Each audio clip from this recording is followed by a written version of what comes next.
Bonjour à tous et à toutes. Je me présente, je m'appelle Marilyn Perroche. Au travers de cette vidéo, je souhaite partager avec vous mon expérience personnelle dans le handicap physique, puisque je suis née avec une paralysie cérébrale qui a déclenché une hémiplégie gauche de mon corps. Je suis née en grande prématurité, ce qui peut expliquer ce handicap de naissance. Ce handicap a été suffisamment léger à modéré, ce qui m'a permis d'évoluer en milieu ordinaire avec mes difficultés, certes, mais ça m'a quand même permis de cheminer, notamment au niveau professionnel, où j'ai fait le choix de devenir à mon tour soignante. Je crois que mon parcours de patiente a forgé l'identité de la soignante que je suis devenue aujourd'hui parce que j'ai modélisé les aides que j'ai reçues et j'ai aussi repéré les manques, ce qui m'a permis de construire une vision idéale du soin que je souhaite pour les personnes que je prends en charge, mais aussi que je me souhaite pour moi-même. Cette vision du soin idéal, c'est un soin humain avant toute chose, un soin d'écoute qui prend en charge la personne dans sa globalité, qui écoute le plan psychologique et aussi qui prend en charge le corps de la personne. Je crois que le corps et l'esprit sont indissociables, sont liés et qu'ils doivent être écoutés dans l'ensemble. J'ai naturellement choisi de m'orienter en tant qu'infirmière, de devenir infirmière spécialisée en service de psychiatrie parce que c'était pour moi l'opportunité d'aller découvrir cette complexité, cette nécessité. Et en effet, ces années en service n'ont fait que renforcer cette conviction. Aujourd'hui, je ne suis plus infirmière, je n'exerce plus à l'hôpital puisque j'ai choisi de devenir praticienne de médecine alternative dans une maison de santé professionnelle où j'utilise différents outils comme l'hypnose, le reiki et les mouvements oculaires. Ce sont des ressources à l'accompagnement psychologique. Je les ai choisies aussi parce qu'elles ont toujours été présentes dans mon propre parcours. Elles ont toujours été une grande aide, un soutien important et je souhaite aujourd'hui partager leurs bénéfices à toutes les personnes qui choisissent de me faire confiance. C'est dans ce contexte, je crois, que j'ai eu la chance d'intervenir à la faculté de médecine de Saint-Étienne dans le DU paralysie cérébrale et pathologies associées. J'ai été conviée par le docteur Gautron qui a participé à mes soins lorsque j'étais plus jeune. Cette invitation, c'était pour témoigner avec authenticité, un témoignage de vérité pour parler de mon parcours, des difficultés et aussi des choses plus positives pour faire entendre un message à ces étudiants qui sont des professionnels de santé, le message de l'importance de ce soin global. Dans mon propre parcours, après une bonne introspection, j'ai parfaitement compris que mon soin physique avait été de qualité puisque mon handicap a été parfaitement compensé pendant plusieurs années. Je n'ai pas eu de douleur et j'ai pu évoluer dans une vie ordinaire. Par contre, au niveau psychologique, ça a été plus difficile. Je dis souvent que pour moi, mon handicap physique a été davantage un handicap psychologique. En effet, je me souviens particulièrement de la période de l'adolescence jusqu'à l'âge du début de la vie d'adulte où je me suis retrouvée dans un monde de l'entre-deux, j'aime bien l'appeler comme ça, parce qu'il y avait d'un côté la vie ordinaire que je souhaitais mener et à la fois la vie avec le handicap. Et je ne trouvais pas ma place ni dans l'un ni dans l'autre. Le psychologue américain Maslow parle d'un besoin d'appartenance à un groupe et finalement, moi j'arrivais pas à appartenir à aucun des mondes. Dans la vie ordinaire, ma singularité, mon handicap m'était rappelé au quotidien par les séances de kinésithérapie qui prenaient beaucoup de place dans ma vie. Il y avait aussi la rééducation par la piscine que j'aimais pas forcément, mais que je faisais parce que je savais que c'était bon pour moi. Il y avait aussi les semelles dans les chaussures qui m'empêchaient de porter les chaussures que j'aimais bien. Les attelles de nuit, dont j'avais particulièrement honte auprès de mes copines, par exemple, quand j'allais dormir chez elles. Voilà, toutes ces choses qui me rappelaient avec violence cette difficulté que moi je cherchais à oublier.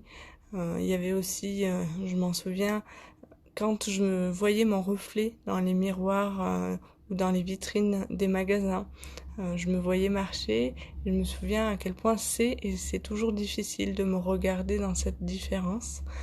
Voilà, donc le milieu ordinaire, je ne trouvais pas ma place à 100%, et dans le mot handicap, parce que mon handicap était léger à modéré, j'avais pas l'impression de pouvoir prétendre à avoir une place non plus, puisque en exemple dans le sport, je ne pouvais pas intégrer une équipe de handisport, et dans une équipe ordinaire, je ralentissais mon équipe, donc je me sentais pas à l'aise non plus. Ce monde de l'entre-deux, il a provoqué beaucoup d'émotions, de colère, de peur, parce que je ne savais pas finalement qui j'étais, ce que je pourrais devenir, je ne savais pas si je pourrais réussir.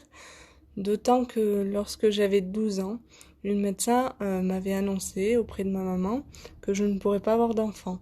Donc j'ai vraiment grandi avec cette crainte de ne pas pouvoir fonder ma famille. Et en ça, j'invite tous les professionnels de santé qui m'écoutent à faire attention aux propos qu'ils utilisent parce qu'ils peuvent être vraiment dévastateurs. Donc je ne savais pas qui je pourrais devenir, je ne savais même pas si au niveau professionnel j'allais pouvoir réussir parce qu'il fallait sans cesse que je prouve que j'étais capable de faire comme les autres. Et finalement, petit à petit, j'ai réussi à cheminer et ça m'a permis d'apprendre à me connaître peut-être avec et à savoir qu'au-delà du handicap, il y a des possibilités. Et c'est ce que je souhaite transmettre aujourd'hui. Ce monde de l'entre-deux, comme je l'ai dit, il est difficile à traverser. J'imagine que si je le vis et si je l'ai vécu difficilement, il y a d'autres personnes comme moi qui le vivent difficilement. Donc, j'aimerais partager, moi, ce qui m'a aidé. Ce qui m'a aidé, ce sont les médecines alternatives. Alors, j'ai fait beaucoup de techniques différentes, l'hypnose, la relaxation, du yoga, j'ai fait des soins énergétiques. Et en fait, pour la première fois, je crois que ça a été une parenthèse de bien-être, où je ne venais pas travailler une problématique, où je venais pas travailler quelque chose qui me dérange. Au contraire, j'allais apprendre une autre version de moi-même. J'allais outiller ma valise pour avoir plein de ressources pour dépasser mes difficultés. Je donne quelques exemples, comme ça c'est plus clair. L'hypnose m'apprenait à gérer mes douleurs, par exemple, ou à gérer un petit peu plus mes émotions, à calmer mon stress. La respiration me permettait, dans le sport, par exemple, d'aller de façon plus profonde dans les exercices. La visualisation m'a permis de réussir en kinésithérapie certains mouvements que je n'avais jamais réussi à faire auparavant. Le soin énergétique Reiki m'a appris à développer mes ressentis. Maintenant, je suis en capacité, grâce à tout ça, de vraiment ressentir lorsqu'une douleur s'installe et de pouvoir téléphoner à mon kiné, à mon ostéopathe en amont pour éviter que les choses se dégradent. J'ai appris à me connaître, à devenir vraiment actrice de mon soin dans quelque chose de confortable, dans des lieux agréables, parce que quand on va faire ce genre de soins, c'est toujours des lieux agréables, ça change des couloirs de l'hôpital, et puis en plus c'est vraiment une parenthèse bien-être qui fait du bien. Donc voilà ce qui m'a aidée.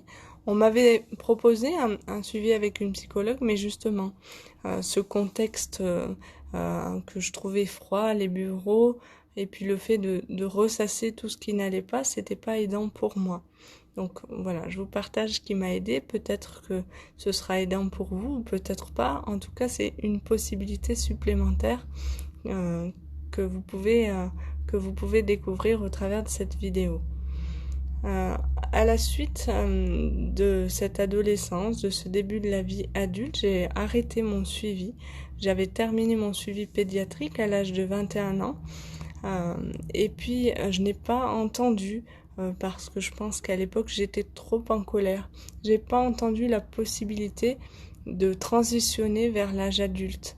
J'avais l'impression que c'était fini, que parce que je terminais mon suivi pédiatrique, c'était terminé. Et j'avais plus besoin d'aide au niveau du handicap. Donc, j'ai mis un terme à ce suivi. J'ai aussi mis un terme à ce suivi parce que je crois que le soin, qui n'était pas pour moi, hein, évidemment, qui n'était pas un soin assez global, ne me correspondait plus et j'ai donc vécu une rupture du soin. Cette rupture du soin, elle a été renforcée par, par la non-reconnaissance de mon handicap au niveau administratif, puisqu'à l'âge de 25 ans, lorsque j'ai refait mon dossier, ma reconnaissance handicap m'a été retirée. J'avais mon métier d'infirmière, je m'étais construite au niveau personnel, puisque finalement j'ai eu 2 garçons en bonne santé, et donc je m'étais construite. Et finalement, je n'étais plus, aux yeux de ces administrations, de la MDPH, une personne en situation de handicap. Ça m'a beaucoup affectée. Ça a provoqué beaucoup de colère, d'incompréhension, parce que pour moi, c'était venir retirer mon combat, c'était enlever tous les efforts que je faisais, parce que je savais ma différence, mais j'ai toujours essayé d'évoluer normalement, et me retirer cette reconnaissance, c'était retirer aussi tous ces efforts, retirer les efforts de ma famille, qui m'ont toujours accompagnée, soutenue, aidée. Donc voilà, cette injustice-là a renforcé cette rupture du soin. Elle a été massive, ma rupture du soin, puisqu'elle a duré plus de 10 ans. Où j'ai arrêté les suivis de kiné, le sport. J'en ai profité pour me construire au niveau professionnel et personnel. Donc les ruptures du soin peuvent être bénéfiques, mais selon moi, il ne devrait pas y avoir une transition, il devrait bien y avoir une continuité du soin, avec des pauses possibles si le patient se sent épuisé, s'il en ressent le besoin, mais avec quand même ce filet de sécurité qui permettrait que ces ruptures soient moins violentes. Pour moi, comme je vous l'ai dit, ça a duré 10 ans et je pense qu'en conséquence, j'ai connu une rupture du soin. J'ai connu, une dégradation de mon handicap. C'est arrivé il y a 2 ans maintenant, où j'ai eu des violentes douleurs, notamment au travail, au dos, qui m'empêchaient petit à petit de marcher correctement. Les douleurs étaient violentes et pas suffisamment soulagée par les traitements, ce qui a fait que j'ai dû me reconvertir au niveau professionnel. J'ai dû arrêter mon métier d'infirmière parce que je crois que j'avais compris que ce métier était trop physique pour moi et que je devais recommencer à prendre soin de moi. Je me suis réorientée vers ces soins en lesquels je crois vraiment, ces soins qui utilisent des techniques alternatives, comme je vous l'ai dit, l'hypnose, le reiki. Et je crois que à travers ça, je peux vraiment être entière dans les valeurs que je porte, dans la conviction des soins que je propose. Donc ça a été plutôt quelque chose de positif finalement, et pourtant à la fois quand même difficile parce que j'ai dû renoncer à un métier pour lequel j'ai adoré, et puis parce que je m'étais beaucoup battue pour réussir à devenir cette infirmière. Voilà. Cette décompensation, elle m'a aussi replongée dans les soins. J'ai repris la kiné, j'ai repris le suivi en médecine physique, et à ce moment-là, j'ai rencontré un médecin qui, pour la première fois, a pris 2 heures de son temps pour parler de tous les aspects de ma vie. Ça a été un soin que j'oublierai jamais parce qu'il est venu me réconcilier. Il est venu me réconcilier parce que pour la première fois, je n'étais pas seulement une personne handicapée, j'étais une personne tout court. Ce médecin, je crois qu'il avait bien compris qu'au-delà de mes souffrances physiques, il y avait aussi les souffrances morales, parce que ça venait impacter beaucoup de choses dans ma vie, mon travail, mais aussi ma vie personnelle avec mon conjoint, mes enfants qui me voyaient marcher différemment, qui me voyaient avoir du mal et puis souffrir. Voilà, c'est venu bouleverser beaucoup de choses. Donc j'avais besoin d'être soutenue aussi sur le plan psychologique. Cet entretien m'a vraiment fait du bien et m'a fait aussi réaliser à quel point les prises en charge ont évolué dans le bon sens. Grâce à ce médecin, j'ai aussi compris que les médecines avaient elles aussi bien changé, évolué. On m'a proposé des soins dont je ne pouvais pas bénéficier auparavant parce que mon handicap était compensé. Et cette fois, j'ai pu bénéficier des injections de toxines, d'un nouveau programme de soins au centre des Massue à Lyon qui m'a donné un petit peu d'espoir parce que pour moi, ça voulait aussi dire qu'il existe des choses pour m'aider, pour me soulager, qu'il y a des possibilités d'être mieux et ça m'a fait beaucoup de bien à un moment où j'avais énormément peur de vivre en fait avec ces douleurs au quotidien, de ne pas pouvoir les soulager et donc pour moi c'est une véritable chance. Les médecines alternatives, elles sont venues en complément, encore une fois, de tout ce programme, puisque quand les douleurs étaient très intenses et n'étaient pas soulagées par la lamaline, le tramadol que je pouvais prendre, elles sont venues en grande aide. J'ai fait de la fasciathérapie, des soins énergétiques, et vraiment ça m'a aidée, tant sur le plan psychique que sur le plan physique. Je crois qu'au travers de cette décompensation, j'ai vraiment compris que les soins avaient évolué et j'en suis vraiment très heureuse. J'ai pu, lors d'une journée, partager d'ailleurs avec des pairs, avec des personnes comme moi, avec le même handicap un peu plus jeune, mais c'était formidable. On appelle ça la pérémulation. Moi, je connaissais pas ça, j'avais jamais eu cette opportunité de rencontrer des personnes comme moi et j'ai trouvé ça super. Parce que comme ils étaient un petit peu plus jeunes, ils m'ont permis de me souvenir de ce côté combattant que j'avais. Et dans cette période difficile, ça m'a fait beaucoup de bien. J'espère avoir pu, lors de cette journée, leur transmettre un peu d'espoir, leur montrer que, par exemple, pour les filles, c'est possible d'avoir des enfants. Puis c'est possible aussi d'avoir un métier. Voilà, il y a des possibilités et il y en a plein. Il y a plein de bons moments à vivre, même lorsque on vit le handicap. C'était important pour moi de pouvoir transmettre ça et j'ai envie de continuer au travers de cette vidéo, au travers de mon témoignage à la faculté. Voilà, quand je suis sollicitée, ce que j'espère vraiment transmettre, c'est cet espoir. Donc la pérémulation pour moi c'est formidable et j'invite tous les professionnels de santé dès qu'ils peuvent à mettre en lien des personnes qui se ressemblent parce que je ne peux que dire à quel point ça fait du bien. Voilà. Je crois que le soin d'avenir, c'est un soin qui tisse du lien parce que on a besoin de mieux communiquer entre professionnels, de collaborer pour justement augmenter la qualité des soins. Les médecins en médecine physique et réadaptation, ils sont spécialisés pour accompagner une pathologie, un handicap, une maladie et je crois que parce qu'ils ont cette spécialité et qu'ils sont concentrés vraiment dessus, ils font des soins de qualité, c'est ce que j'ai vécu. Et je crois que pour le côté psychologique, il faut reconnaître certaines limites et pouvoir collaborer avec d'autres personnes, des psychologues, avec des psychomotriciens, mais aussi peut-être, pourquoi pas, avec des personnes comme moi qui pratiquent des techniques alternatives parce que ça peut être une aide, une possibilité, une ressource dans les prises en charge. Voilà, donc j'invite tout le monde à travailler cette communication, ce travail en collaboration, ce réseau, parce que plus on fait sens, plus on fait du lien, plus il y a du sens dans nos pratiques, j'en suis convaincue. Il faut aussi tisser du lien avec les patients, on l'a dit, parce qu'ils doivent être au centre, ils doivent devenir acteurs de leur propre santé, de leur propre bien-être, sans oublier jamais les familles. Et au travers de cette vidéo, j'aimerais vraiment souligner cette importance-là, parce que les familles elles sont le pilier de ces personnes-là. Elles soutiennent, elles accompagnent, et les familles, elles ont aussi des souffrances. Elles sont aussi fatiguées et elles ont besoin, comme les patients, qu'on prenne du temps, qu'on les rassure, qu'on les écoute, qu'on les soulage.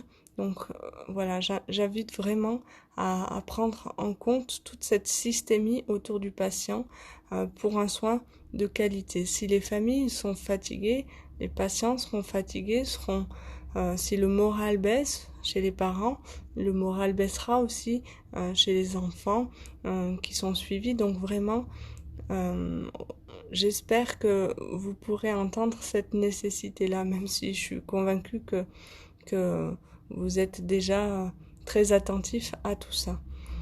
Pour moi, dans mon expérience, dans mon parcours, justement, ma famille n'a pas été suffisamment accompagnée, suffisamment rassurée.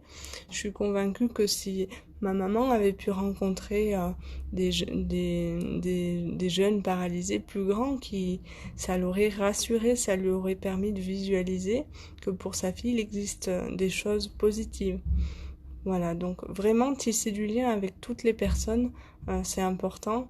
Leur permettre d'avoir de l'espoir, non pas pour donner des fausses idées, des faux espoirs, et pour créer des déceptions, mais justement pour permettre de s'accrocher, pour continuer, et peut-être ne pas vivre ces ruptures du soin. Voilà.